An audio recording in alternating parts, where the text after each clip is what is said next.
Hello नमस्कार दोस्तों। आज हम रिएक्शन करने वाले आरजे रौनक की वीडियो, जिस पर वो डॉक्टर भीमराव बाबा साहब अम्बेडकर के बारे में कुछ बताने वाले, उनकी जानकारी और उनके कर्तव्य के बारे में बताने वाले।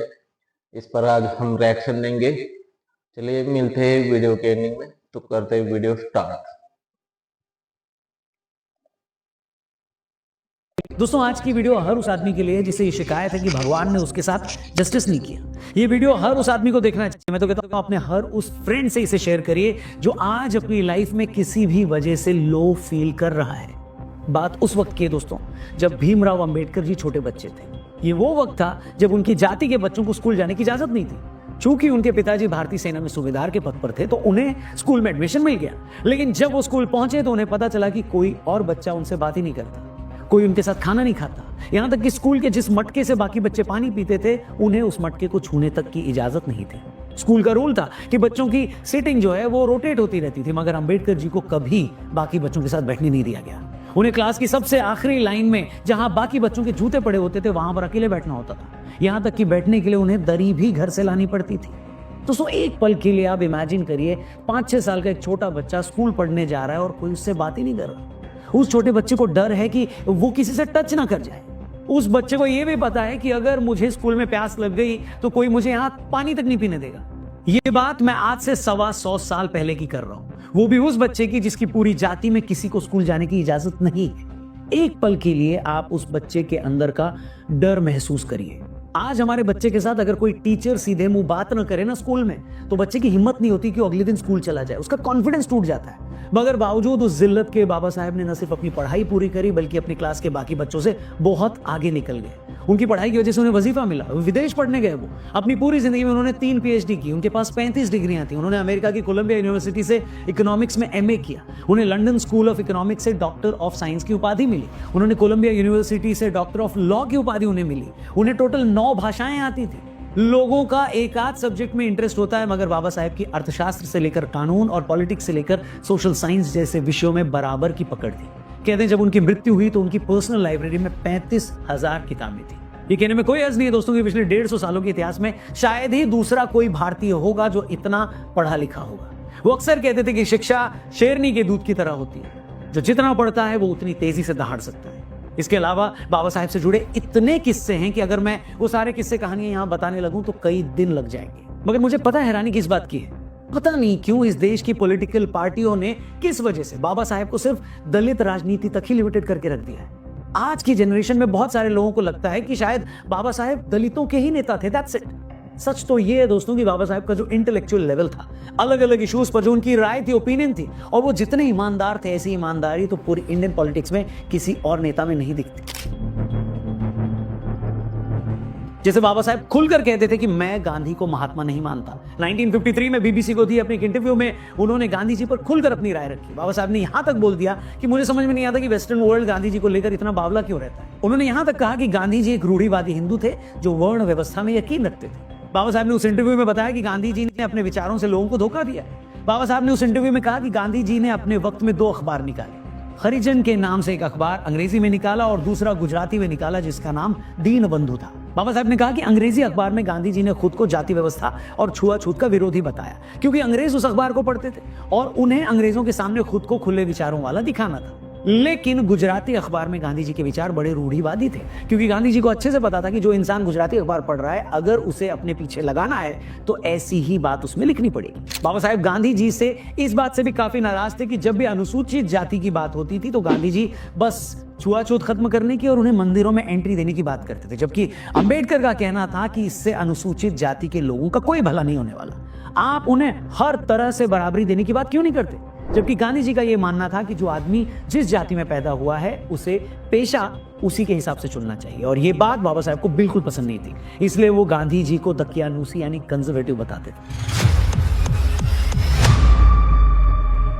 अब बड़ा सवाल यह है कि जो भी पार्टियां आज गांधी जी और बाबा साहेब अंबेडकर के नाम की पॉलिटिकल राजनीतिक रोटियां सेकती हैं, वो जनता को खुलकर क्यों नहीं बताती कि अंबेडकर जी के गांधी जी के बारे में क्या विचार थे। और जो भी पार्टी खुद को महात्मा गांधी की राजनीति का उत्तराधिकारी बताती है, उससे भी ये क्लियर करना चाहिए कि क्या गांधी जी सच में वैसा ही सोचते थे, और सोचते थे तो वो गांधी जी की इस सोच से अब कितना अग्री करते।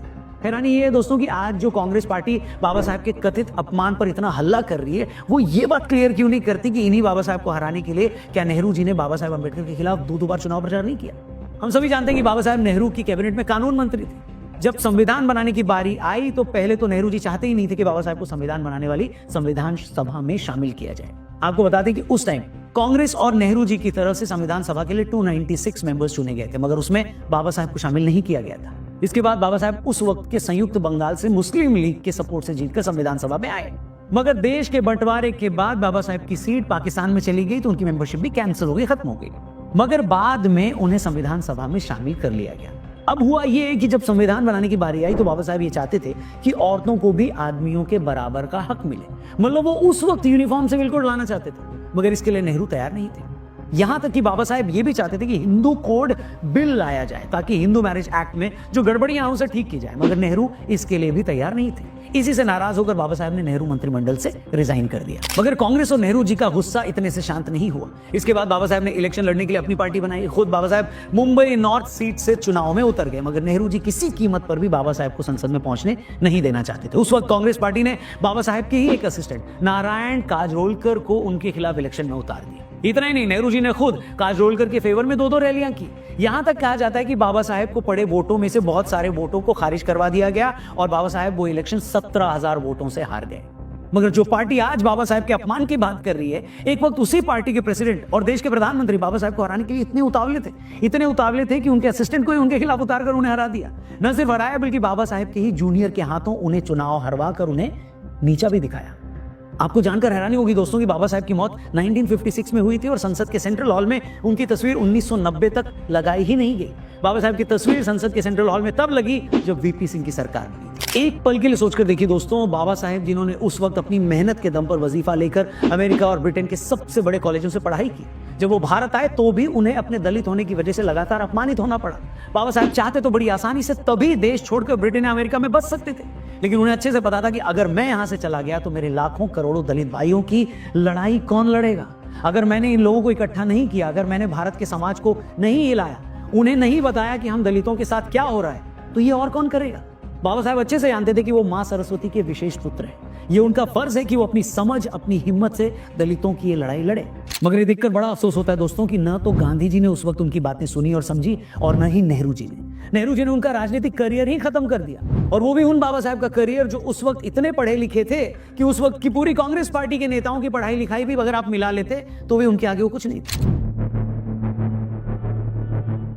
मगर अफसोस ये है दोस्तों कि इस देश की कुछ पार्टियां बाबा साहब के साथ की गई उन जातियों की कभी बात ही नहीं करती। वो पार्टियां इतनी बेशर्म है कि वो आज भी इन सब के लिए देश से माफी नहीं मांगती, सॉरी नहीं बोलती। सच तो ये है कि बाबा साहब को किसी धर्म या किसी जाति से कोई लेना देना नहीं था। वो सिर्फ और सिर्फ बराबरी की बात करते थे। अगर उन्होंने नीची जातियों की बराबरी की बात की तो उन्होंने औरतों को बराबरी का हक देने के लिए यूनिफॉर्म सिविल कोड की भी बात की। अगर वो हिंदुओं में वर्ण व्यवस्था के खिलाफ थे, हिंदू धर्म में मौजूद पाखंड के विरोधी थे, तो उन्होंने उतना ही खुलकर इस्लाम में मौजूद कट्टरपंथ पर भी बोला। मुझे सच में हंसी आती है दोस्तों जब कुछ पार्टियां जय भीम और जय भीम की बात तो करती हैं, मगर कभी ये नहीं बताती कि बाबा साहब के कट्टरपंथी इस्लाम के बारे में क्या थॉट्स थे। अंबेडकर जी ने आजादी से 2 साल पहले लिखी अपनी किताब पाकिस्तान या भारत का विभाजन में साफ लिखा है कि भारत के मुसलमान कभी देश के लिए वफादार नहीं होंगे। अंबेडकर जी ने आगे लिखा है कि भारत के मुसलमान खुद को पहले मुसलमान मानेंगे, उसके बाद भारतीय। उन्होंने किताब में यहां तक लिखा है कि भारत की तरक्की में भारत के मुसलमानों ने बहुत कम योगदान दिया है और उन्होंने हमेशा मुस्लिम देशों को भारत से ऊपर रखा है। अंबेडकर जी ने अपनी किताब में यहां तक लिखा है कि इस्लाम धर्म में भाईचारे का मतलब सिर्फ मुसलमानों के बीच भाईचारा और इस भाईचारे में किसी गैर मुस्लिम के लिए कोई जगह नहीं है। इसी किताब में अंबेडकर जी आगे लिखते हैं कि इस्लाम की प्रकृति ऐसी है कि वो भारत को कभी अपनी मातृभूमि नहीं मानेंगे। एक सच्चा मुसलमान वो है जो न तो कभी भारत को अपनी मातृभूमि मानेगा और न ही हिंदुओं को कभी अपना भाई मानेगा। इसके अलावा भी बाबा साहब के इस्लाम पर जो थॉट्स हैं वो सुनकर उनके नाम की पॉलिटिक्स करने वाली कई पार्टियों के कान से धुआं निकल जाएगा दोस्तों। पर सवाल ये है कि अगर कोई पार्टी बाबा साहब अंबेडकर के नाम पर पॉलिटिक्स करती है तो वो उनके इन विचारों पर बात क्यों नहीं करती। ये लोग क्यों नहीं बताते कि अंबेडकर जी के, गांधी जी के बारे में क्या विचार थे। ये लोग क्यों नहीं बताते कि आखिर कैसे नेहरू जी ने अंबेडकर जी को चुनाव हराने के लिए उनके खिलाफ 2 बार प्रचार किया। ये लोग क्यों नहीं बताते कि अंबेडकर जी के इस्लाम पर क्या विचार थे, अंबेडकर की मनुस्मृति के बारे में क्या थॉट्स थे। वो बस इसी बात का जिक्र करते हैं और वो इसलिए करते हैं क्योंकि वो उनकी पॉलिटिक्स को सूट करता है, मगर बाकी मुद्दों पर बाबा साहेब अम्बेडकर क्या कहते थे ये लोग भूलकर भी वो बात नहीं बताते। अब आप मुझसे पूछें तो दोस्तों मैं यही कहूंगा कि मेरी नजर में बाबा साहेब अम्बेडकर पिछले 150 सालों के भारत के इतिहास के सबसे वेल रेड, सबसे हिम्मती और सबसे ईमानदार नेता थे। नेता क्या, शायद वो सबसे इंटेलेक्चुअल भारतीय थे जिन्हें जितनी इज्जत जितना सम्मान मिला वो उससे कहीं ज्यादा के हकदार थे। मेरा तो ये भी मानना है कि जब भी अंबेडकर जी की बात हम करते हैं तो सिर्फ उन्हें दलित राजनीति से, दलित पॉलिटिक्स से जोड़कर न देखा जाए। दलितों के लिए उन्होंने जो किया उसका तो कोई मुकाबला ही नहीं है, लेकिन अंबेडकर जी का काम इतना बड़ा है, बाबा साहेब का काम इतना बड़ा है, उनके विचारों का स्पेक्ट्रम इतना बड़ा है कि हमें उन सब पर बात करनी चाहिए, उनसे सीख लेनी चाहिए। और जैसे कि मैंने आपको बताया, एक साजिश के तहत पहले तो उनके जीते जी ही उनको इररिलेवेंट बनाने की कोशिश की गई, और जब वो हमारे बीच नहीं रहे तो फिर शुरू की सरकारों ने उनको वैसी इज्जत नहीं दी जैसी वो डिजर्व करते थे। लेकिन जैसा कि हर महान काम और हर महान व्यक्ति के साथ होता है, वही आज बाबा साहेब अम्बेडकर जी के साथ हो रहा है। देर सवेर वो इज्जत उन्हें मिल ही जाती है जिसके वो हमेशा से हकदार थे। आज वो शायद इकलौते ऐसे नेता हैं जिनकी हर कोई खुले दिल से तारीफ करता है। वो इकलौते ऐसे नेता हैं जिनकी बुराई करने की हिम्मत किसी में नहीं है। वो इकलौती ऐसी शख्सियत हैं जिनका नाम हर पार्टी, हर भारतीय बड़े फख्र से लेता है। मुझे बड़ी ईमानदारी से लगता है दोस्तों कि जो काम अमेरिका के लिए अब्राहम लिंकन या मार्टिन लूथर किंग ने किया, उससे कहीं ज्यादा बड़ा और महान काम बाबा साहेब अम्बेडकर ने भारत के करोड़ों लोगों के लिए किया है। मेरी नजर में तो वो सच्चे राष्ट्रपिता हैं। इतिहास ने भले ही उनके साथ न्याय न किया हो, मगर हमें वो गलती नहीं करनी है। उन पर हो रही पॉलिटिक्स से ऊपर उठकर उनको पढ़ना होगा, उनके काम को समझना होगा और उनकी सोच को आगे लेकर जाना होगा। एक बार फिर से दिल की गहराइयों से बाबा साहब को कोटि कोटि प्रणाम। बाबा साहब पर बनाया हमारे वीडियो, हमारे विचार अगर आपको पसंद आए हो तो इसे अपने हर एक दोस्त से जरूर शेयर करिएगा। चैनल भी सब्सक्राइब करिएगा। Thank you for watching. अभी के लिए इतना ही। अपना ख्याल रखिए। जय हिंद, वंदे मातरम। वीडियो अच्छा लगा और अच्छा भी था। जो कुछ भी जानकारी मिली वो अच्छी थी, और सही में बाबा साहब के जो उपकार हुए, इन उपकारों को भूला नहीं जा सकता। सही में बाबा साहब आम्बेडकर ने जो हमारे देश के लिए किया, जो हमारे समाज के लिए किया, बहुत बड़ा योगदान है उनका इस राष्ट्र के लिए और इस समाज के लिए भी।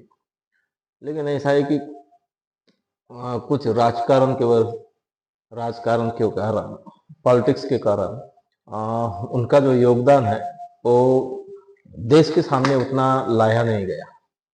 जैसे कि समझ लीजिए कि बाबा साहब को भारत रत्न तब मिलना चाहिए था जब वो हकदार थे, लेकिन वीपी सिंह की गवर्नमेंट आने के बाद उनको भारत रत्न दिया गया। तो देश की कुछ कमी, मतलब देश की नहीं है, ये राजनीति पार्टियों की कमी है कि उन्होंने देश के सामने बाबा साहब के विचारों को आम लोगों के पास उतने लाए नहीं और उनको उतना बताया नहीं गया। इसी वजह से बाबा साहब को समझने में बहुत से समाज और बहुत सी पंथ जो उनके बारे में गलतफहमी है वो पाले हुए थी। और ऐसे वीडियो बनना चाहिए, उनके ऊपर ये वीडियो बना के उनका योगदान करना चाहिए। और मैं भी चाहता हूँ कि ऐसे वीडियो बने। और अगर आपको ये वीडियो अच्छा लगे तो मैं इसकी लिंक भी आपको अपने डिस्क्रिप्शन बॉक्स में दूंगा। आप भी जाके रौनक सर की वीडियो देखिए और इस वीडियो को शेयर कीजिए और ज़्यादा से ज़्यादा लोगों तक पहुँचाइए। थैंक यू, धन्यवाद। जय हिंद, जय भारत।